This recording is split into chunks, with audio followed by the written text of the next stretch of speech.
Sampai kakak cewek tahu adiknya nyiumin pakaian dalamnya. Bahkan mukanya kelihatan kayak lagi nikmatin banget.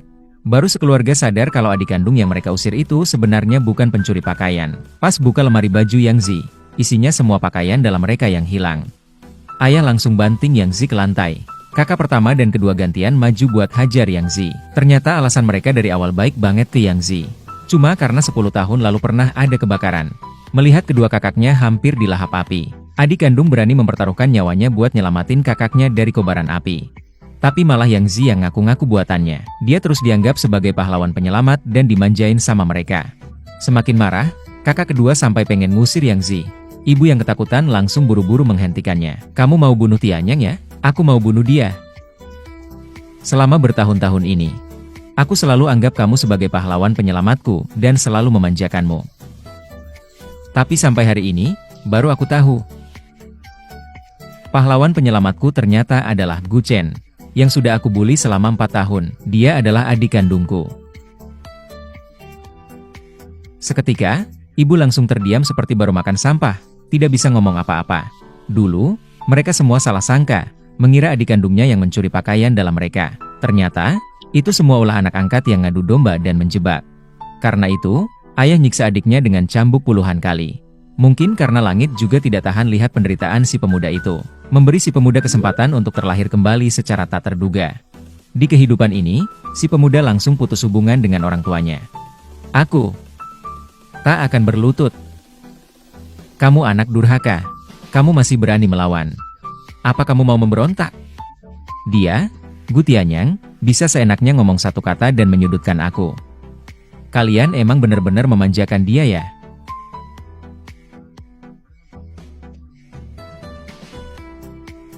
"Kak, jangan ngomong kayak gitu. Kamu sebenarnya anak kandung keluarga Gu. Aku cuma anak angkat.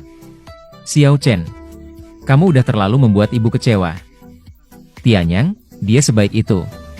Dia selalu mengalah di setiap kesempatan untukmu. Apa itu cuma dibalas dengan kecemburuanmu, Gu Chen? Meskipun kamu anak kandung, terus apa? Tianyang lah yang benar-benar menemani kita selama 17 tahun. Dialah adikku sebenarnya, aku cuma mengakui dia sebagai adikku. Kamu anak durhaka. Sekarang juga, pergi keluar dan berlutut di sana. Tika boleh makan. Kapan Tianyang bakal maafin kamu? Kapan kamu bakal bangun lagi?" "Ayah, hukuman ini terlalu berat. Kakaklah yang sebenarnya anak kandung keluarga Gu. Apapun yang dia mau, itu memang seharusnya. Aku cuma anak angkat. Aku sudah menghabiskan bertahun-tahun hidup kakak. Dan aku juga mengambil sebagian cinta kalian.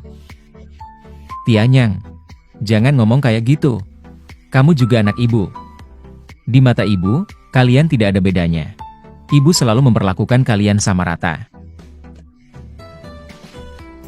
Kamu anak durhaka. Apa kamu baru puas kalau rumah ini jadi kacau? Sekarang juga, kamu harus berlutut.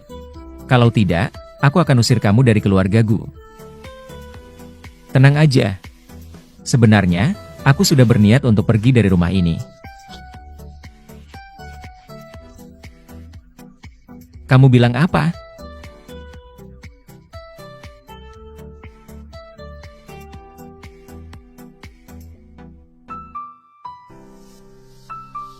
"Aku bilang, aku akan pergi dari keluarga Gu."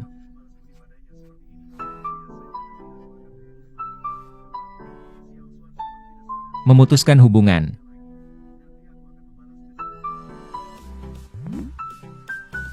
Sungguh keterlaluan. Kamu kira kamu sudah bisa terbang ya? Kami yang melahirkan dan membesarkanmu. Apa hubungan ini bisa begitu saja diputus hanya dengan selembar kertas? Iya, Kak. Jangan ngomong kayak gitu. Kamu adalah anak yang dilahirkan oleh ibu setelah 9 bulan mengandung. Kamu seperti ini. Ini kan melukai hati ibu.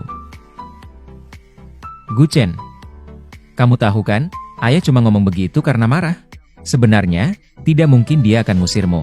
Jangan pura-pura kelihatan sedih begitu. Tolong berhenti dengan trik mundur untuk maju kamu itu. Xiao Chen, kenapa kamu tidak bisa seperti Tianyang, yang bisa buat ibu lebih tenang? Melahirkan dan membesarkanku. Aku tidak salah dengarkah? Aku tumbuh di panti asuhan sejak kecil. Setelah umur 10 tahun, aku mulai kerja di luar. Aku pernah jadi pelayan, kurir, dan segala macam pekerjaan berat yang lain. Kalian melahirkan dan membesarkanku. Apa yang kuterima?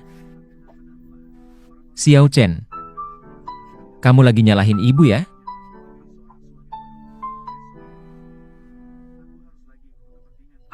Ibu juga tidak mau kehilangan kamu. Ibu sudah merasa bersalah selama 18 tahun. Apa itu masih belum cukup? Jadi, kamu mencoba untuk menghibur diri sendiri. Lalu, kamu pun mengadopsi seorang anak. Ibu memberikan segalanya untuk dia. Bahkan keberadaan anak kandungnya sendiri pun disembunyikan dari orang lain. Kamu masih sungguh luar biasa ya. Ngomong-ngomong, kamu masih cemburu sama Tianyang kan? Kamu kira dengan begini bisa mengancam keluarga? Aku tidak percaya. Kamu yang serakah dan matre ini bakal rela meninggalkan keluargaku.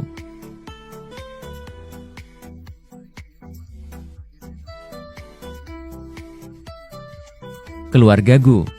Apa yang bagus dari keluargaku? Kamu kira siapa yang bakal peduli? Kamu. Tuanku. Besok. Aku sudah menyiapkan perjanjiannya. Nanti akan aku kirimkan ke kamu. Kamu panggil aku apa? Kamu ini anak durhaka. Aku adalah ayahmu. Sepertinya kamu gak mau hidup dengan tenang ya. Hari ini, aku benar-benar akan membunuhmu. Ada apa, tuanku? Kamu masih mau menghukum aku ya? Kalau begitu, kalian yang membuat hidupku sulit. Kalau begitu, kita semua tidak usah hidup lagi.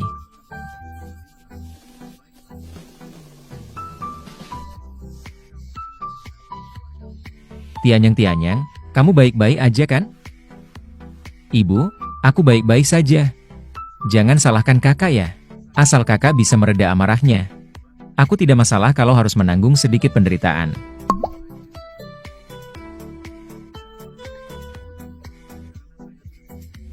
Gu Chen, kamu sebenarnya mau apa sih?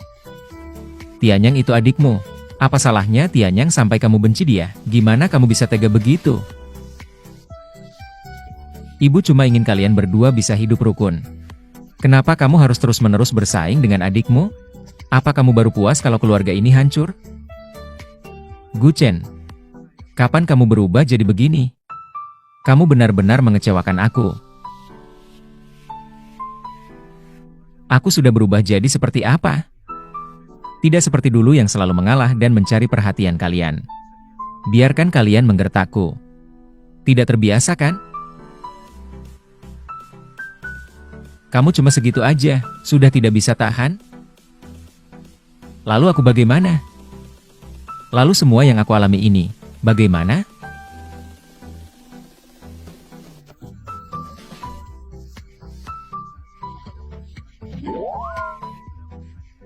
Semua luka-luka ini. Semua ini terjadi karena keluargaku. Xiao Chen, luka-luka ini. Simpanlah kepura-puraanmu itu. Terima kasih Nyonya. Kamu main drama buat siapa? Kapanpun aku dipukul, kamu selalu ada di sana.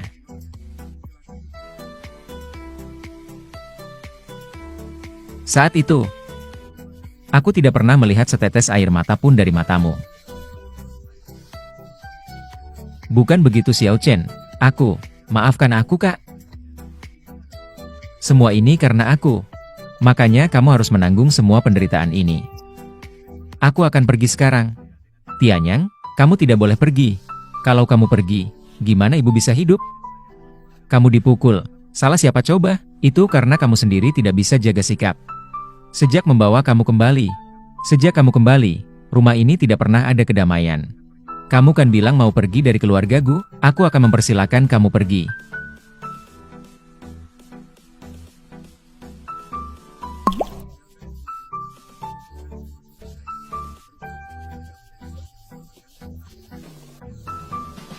Pergi. Sekarang juga, pergi dari keluargaku.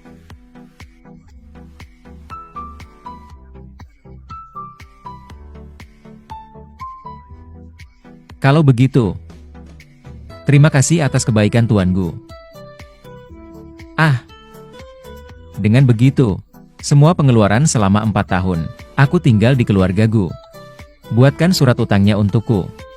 Aku akan membayar semuanya satu persatu. Mulai sekarang, aku akan memutuskan hubungan dengan keluarga Gu. Kamu, anak durhaka. Anak durhaka ini, dia sebenarnya mau apa sih? Ingin memisahkan diri dari keluarga Gu. Apa salah keluarga Gu terhadap dia? Sepertinya itu cuma kecemburuan terhadap Tianyang. Tunggu saja, nanti dia pasti akan merasakan kesulitan di luar sana. Dia pasti akan menangis dan memohon untuk kembali. Kembali. Kalau dia kembali, aku pasti akan mematahkan kakinya. Gu Chen selalu tampak seperti orang yang penurut dan tak banyak bicara. Kenapa tiba-tiba dia melawan keluarga? Ayah, jangan salahkan kakak ya. Ini salahku. Aku seharusnya tidak ngomong yang sebenarnya, sampai membuat kakak dihukum. Kalau tidak, kakak juga tidak akan. Tianyang, kamu tidak salah. Kamu hanya mengungkapkan kebenaran. Itu kakakmu yang... Dia ingin memutuskan hubungan dengan keluarga Gu kan? Baiklah. Aku akan mempersilakan dia. Kepala Satpam, majikan. Pergi. Hitung semua pengeluaran yang ditanggung keluarga Gu untuk anak durhaka itu. Aku ingin melihat apa yang dia miliki untuk dibayar kembali. Baik.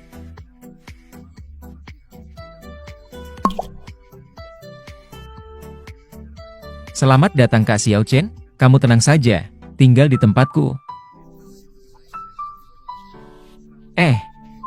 Memang agak sedikit berantakan, tapi kalau dibersihkan sedikit, masih bisa ditempati kok. Ah iya, sebenarnya aku sudah merepotkan kamu, jadi aku tidak punya hak untuk mengeluh atau pilih-pilih. Kak Xiao Chen, kenapa kamu ngomong begitu? Kalau bukan karena kamu yang mengajakku bekerja dulu, aku sudah lama mati kelaparan. Sekarang kamu... kamu tenang saja. Selama aku ada makanan, aku pastikan kamu tidak akan kelaparan. Ah, Kak Xiao Chen, Kak Wang sudah datang. Tunggu sebentar ya. Adik Li. Semua sudah dibereskan? Ah Kak Wang, sudah membereskan semuanya.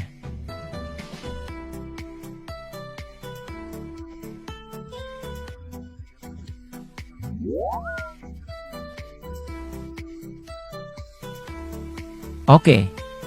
Ku kasih tahu ya, semua ini karena mempertimbangkan hubungan dengan tetangga. Makanya aku bayar 80 yuan yang cukup tinggi untuk barang-barang bekas ini. Kalau tidak, orang lain bahkan tidak bakal mau bayar 20 yuan.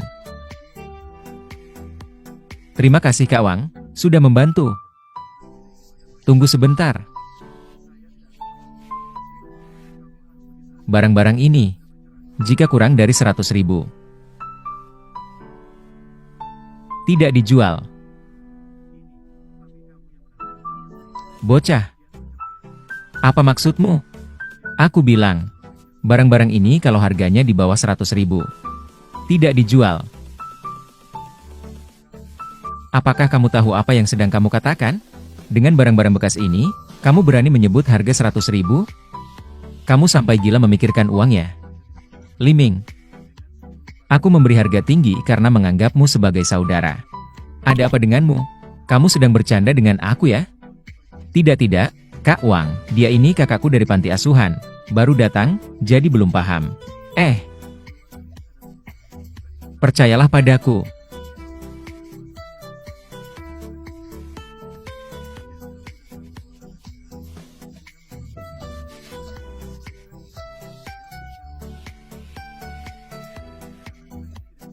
Rp100.000. Mangkuk dengan motif bunga dan warna pastel dari era Kaisar Qianlong. Kamu tidak rugi kok. Ternyata kamu bisa memahami itu. Di kehidupan sebelumnya, Xiao Ming sangat suka mangkuk bunga berwarna pastel dari era Qianlong ini. Tapi mangkuk itu diambil orang lain, bikin dia nyesel lama banget. Di kehidupan ini, malah kebetulan aku yang nemu duluan. Gimana menurutmu? Udah dipikirin matang-matang belum? Ini kan mangkuk bunga pastel dari era Qianlong loh. Barang langka nih. Soalnya, aku aja sayang banget buat jual. Hei, Adik, oke. Kan cuma 10.000 aja. Aku kasih deh. Oke deal. Bayar sekarang.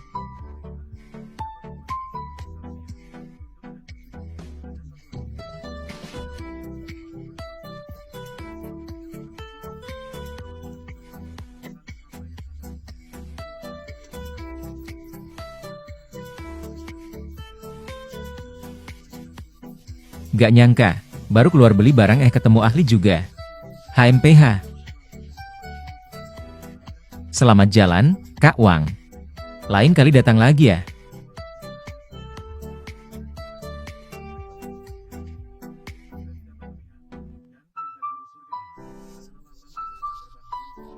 Oke. Uang segitu aja, dihitung 7-8 kali. Kak Xiao Chen, kamu luar biasa banget.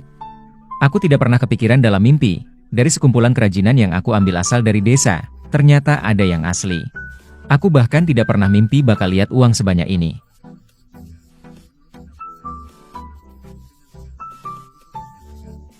Ayo Kak Xiao Shen. Ini, kamu ambil aja. Ini tidak bisa gitu loh. Aduh, Kak Xiao Shen, ya udah deh, terima aja. Kalau bukan karena kamu, aku pasti udah jual barang itu sebagai sampah. Harus benar-benar memutus hubungan dengan keluargaku. Bahkan harus bikin mereka menanggung akibatnya. Memang sih, aku butuh uang sedikit. Oke deh. Anggap aja aku pinjam. Nanti aku bakal bayar utang beserta bunganya kok. Kak Xiao Shen, maksudmu apa? Kita berdua masih perlu repot-repot ngitung-ngitung gituan? Ya udah, terima aja deh.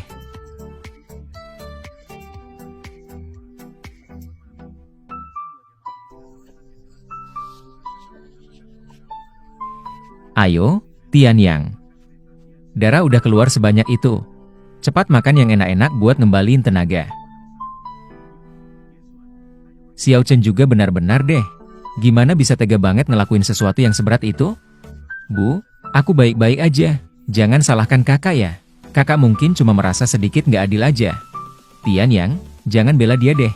Aku rasa dia memang dari kecil tumbuh di lingkungan yang keras. Jadi kayak gitu. Memang udah tidak bisa diselamatkan lagi. Setelah Tuan Muda Xiao Chen kembali ke keluarga Gu, semua pengeluaran mereka sudah diperiksa dengan teliti. Benarkah? Lalu, dia sudah menghabiskan berapa banyak uang? Aku malah penasaran, gimana dia bisa bayar semuanya. Transaksi bank. 0.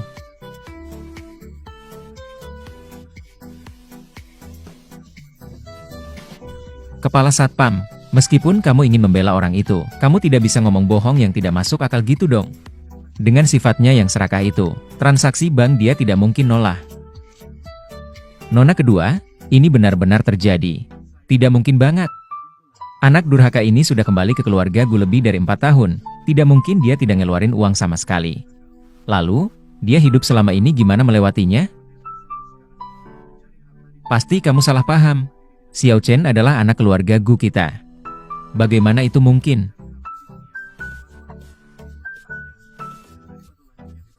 Ternyata benar-benar 0. Gimana bisa begini ya? Nyonya, apakah kamu lupa? Dulu, kamu takut Tuan Muda Tian yang merasa tertekan karena kembalinya Tuan Muda Xiao Chen. Sengaja memberi perintah ke bagian keuangan untuk tidak memberikan uang jajan kepada Tuan Muda Xiao Chen. Apakah aku pernah mengatakan hal itu? Ibu. Tian yang kan setidaknya setiap bulan. Pasti ada uang jajan sekitar 10.000 per bulan kan? Bagaimana kamu bisa berpikir begitu? Jadi, tidak kasih uang sama sekali ke Xiao Chen. Kakak pertama, maksud kamu ngomong gitu apaan? Lalu, bagaimana mungkin Gu Chen bisa dibandingkan dengan Tianyang? Lagi pula, ibu juga tidak sengaja kok. Kalau dia tidak punya uang, kenapa dia tidak bilang ke keluarga sih? Pura-pura kasihan buat siapa sih? Bukan itu maksudku.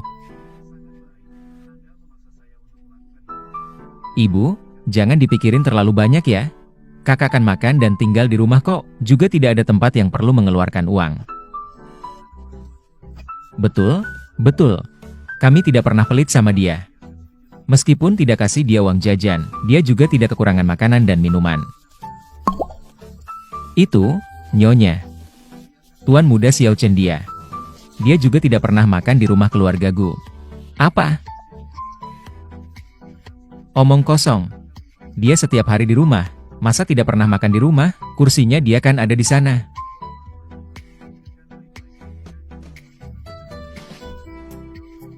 Kursinya dia di mana? Tuan muda Xiao Chen tidak punya kursi. Kenapa begitu?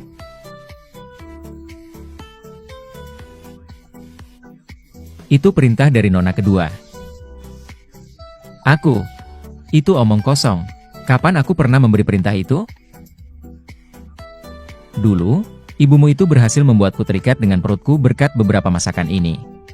Ayah, ibu tahu kalau ayah memang suka makan masakan rumah seperti ini. Itu. Ayah. Ibu. Aku bawa sedikit oleh-oleh khas dari sana. Ini dia.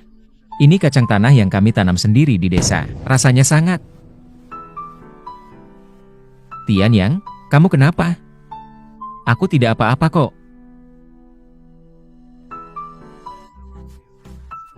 Tianyang? Tianyang alergi kacang tanah. Kamu mau dia sampai sakit atau gimana? Aku nggak tahu soal itu. Tianyang, Tianyang. Tianyang, jangan bikin ibu panik dong. Gimana ini? Cepat bawa ke rumah sakit. Sebaiknya, kamu simpan semua trik yang kamu pelajari dari panti asuhan itu. Jangan sampai aku lihat itu lagi untuk kedua kalinya. Aku tidak sengaja. Mulai sekarang, tidak boleh makan di meja ini lagi. Mulai sekarang, tidak ada tempat buat kamu di sini. Barang yang tidak pantas buat dipamerin. Tianyang, ayo, aku bawa kamu ke rumah sakit. Pelan-pelan, pelan-pelan.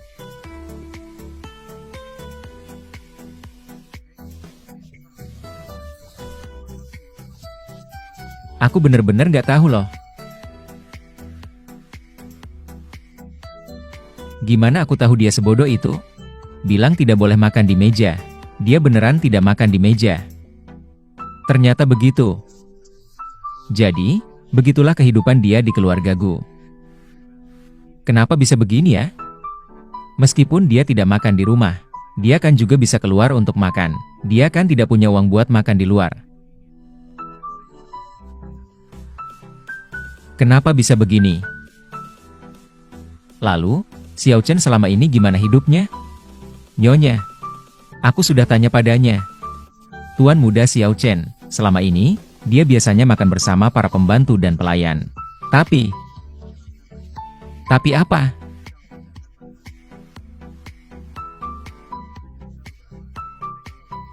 Tianyang, semua ini adalah warisan keluarga Gu. Kalau kamu suka, kakak sering ajak kamu ke sana. Makasih, Kak. Kakak pertama. Keluarga Gu ini, apa kami sampai bikin kamu kelaparan? Kok kamu sampai segitu rakusnya sih? Oh, bukan, Kak. Tidak mau dengar alasanmu lagi. Kepala Satpam. Nona besar. Mulai hari ini, tidak boleh lagi dia nyolong makanan apapun dari keluarga Gu. Meskipun keluarga Gu sebesar apapun. Kami tidak bisa terus-terusan tahan dia boros begini. Ini. Baik.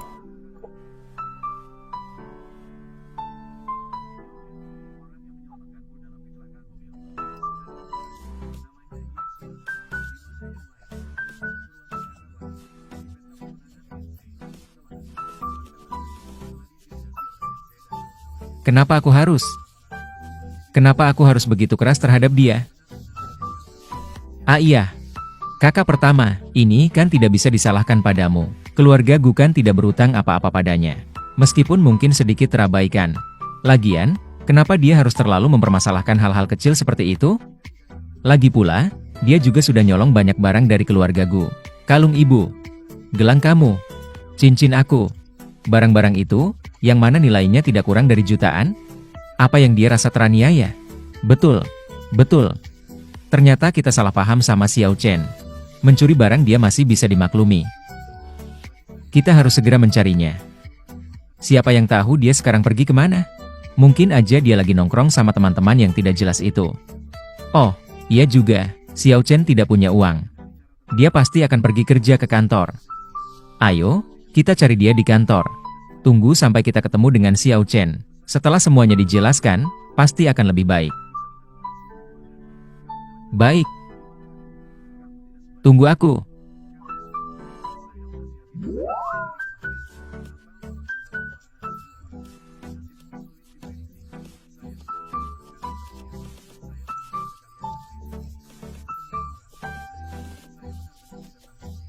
Aku tidak peduli kamu pakai cara apa. Segera pecat Gu Chen.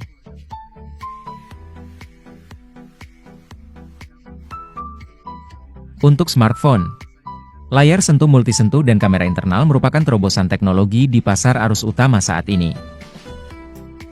Tapi hanya sistem operasi yang baiklah yang benar-benar menjadi kekuatan inti untuk menyelesaikan kebiasaan penggunaan pengguna. Sekarang, pengembangan ponsel Genoa sudah memasuki tahap akhir. Kalian perlu melanjutkan sesuai dengan rencana yang telah aku susun. Seharusnya, tidak ada masalah besar. Apa gunanya melakukan yang terbaik kalau jika akhirnya hanya untuk kepentingan orang lain? Proyek-proyek ini kan sebenarnya sepenuhnya dikelola oleh Kak Xiao Cheng. Kenapa orang seperti Gu Tian yang bisa dengan mudah merebut semua penghargaan? Kecilkan suaramu. Gu Tian yang adalah pewaris keluarga Gu. Kamu tidak mau kerja lagi? Apa yang istimewa dengan pewaris keluarga? Dia kan cuma seperti bantal bordir, tampak mewah tapi tidak berguna. Kak Xiao Cheng sudah mau pergi. Aku juga tidak mau teruskan lagi. Jangan mengatakan kata-kata marah seperti itu. Ini adalah urusan pribadiku. Itu tidak ada hubungannya dengan kalian. Xiao Chen, kamu benar-benar mau pergi? Proyek-proyek ini kan hasil kerja kerasmu.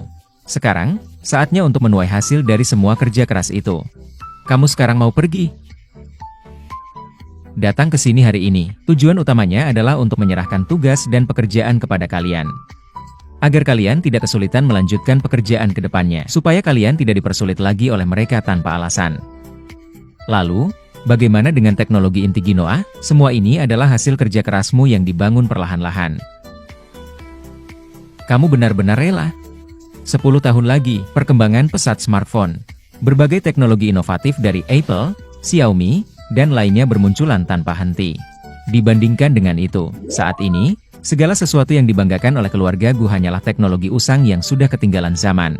Dengan pengalaman dari kehidupan sebelumnya, melebihi keluarga Gu hanyalah masalah waktu.